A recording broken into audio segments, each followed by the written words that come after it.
আলাইকুম। আজকে আমি আপনাদের সাথে খুব সহজ একটি রেসিপি শেয়ার করব। তেলাপিয়া মাছ কিভাবে ভুনা করতে হয়। তো চলুন সম্পূর্ণ উপকরণটি দেখে আসি। আমি এখানে মাঝারি সাইজের 4টি তেলাপিয়া মাছ সুন্দর করে ভালোভাবে কেটে নিয়েছি। মাছের উপর দিয়ে কেচে নিয়েছি যাতে মশলাগুলো মাছের ভিতরে খুব ভালোভাবে ঢুকে। আমি এখানে লবণ দিয়ে দিচ্ছি, কিছুটা হলুদ গুঁড়ো, কিছুটা মরিচ গুঁড়ো। আমি এখানে 1 পিস লেবু চিপকে দিয়ে দিলাম। অনেকেই বলে যে তেলাপিয়া মাছ থেকে গন্ধ আসে, লেবুর রসটা দিলে এই গন্ধটা ইনশাল্লাহ আর আসবে না। হাতের সাহায্যে এটা খুব ভালোভাবে মাখায় নিব। 30 মিনিটের জন্য রেখে দিচ্ছি রেস্টে। আমি 30 মিনিট পর চলে আসছি। আমি একটি প্যানে আগে থেকে তেল গরম করে নিয়েছি।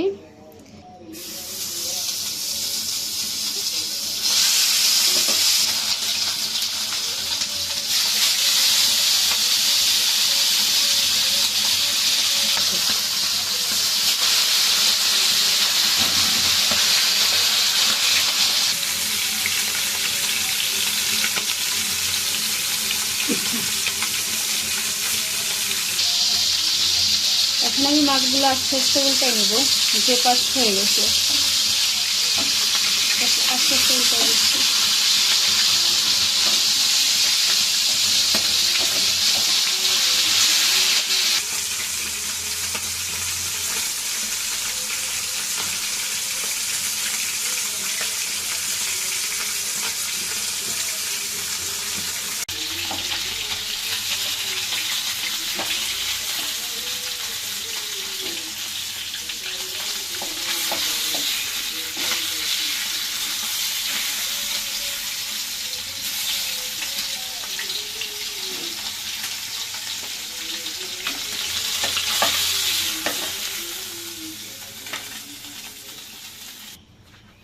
আমি মাছের সাথে কিছু আলু দেব। আলুগুলো মাছের মতো করে ভেজে নিচ্ছি।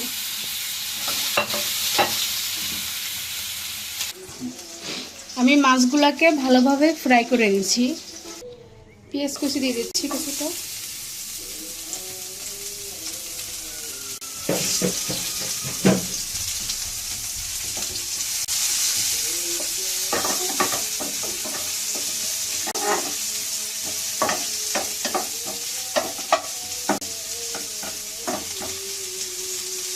পেঁয়াজগুলো ব্রাউন কালার হয়ে গেছে।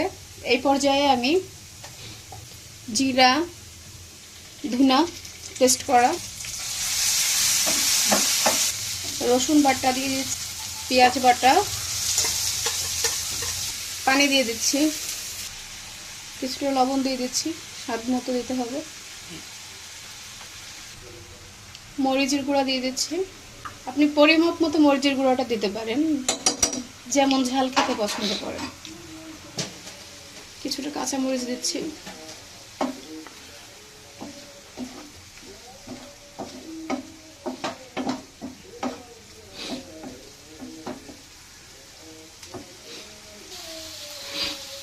মশলাগুলো ভাজা হয়ে গেলে এখানে ঝোলের জন্য কিছু পানি দিয়ে দিচ্ছি। আলু দিয়ে দিচ্ছি, ঢেকে দিচ্ছি। আমি এখন মাছগুলো একে একে দিয়ে দেব।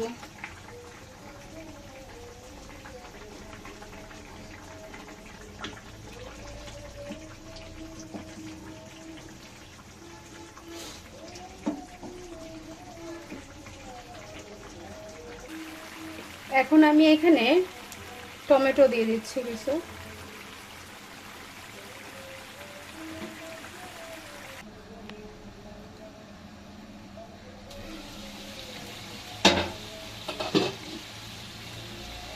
ধনিয়ার পাতাগুলো দিয়ে দিচ্ছি।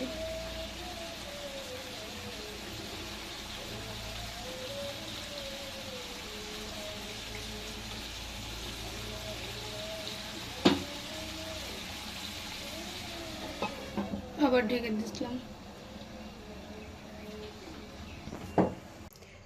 ফাইনালি তেলাপিয়া মাছটা রান্না হয়ে গেছে। আপনারাও এইভাবে বাসায় বসে তেলাপিয়া মাছ যারা খেতে পছন্দ করে না তারা একবার এইভাবে রান্না করে খেয়ে দেখতে পারেন, অবশ্যই আপনাদের ভালো লাগবে। অনেকেই পছন্দ করে না তেলাপিয়া মাছ বা গন্ধর জন্য খেতে চায় না। আসলে এইভাবে রান্না করলে একটুও গন্ধ লাগে না। আপনারা চাইলে বাসায় বসে রান্না করে খেয়ে দেখতে পারেন। সবাই ভালো থাকবেন, সুস্থ থাকবেন। আসসালামু আলাইকুম।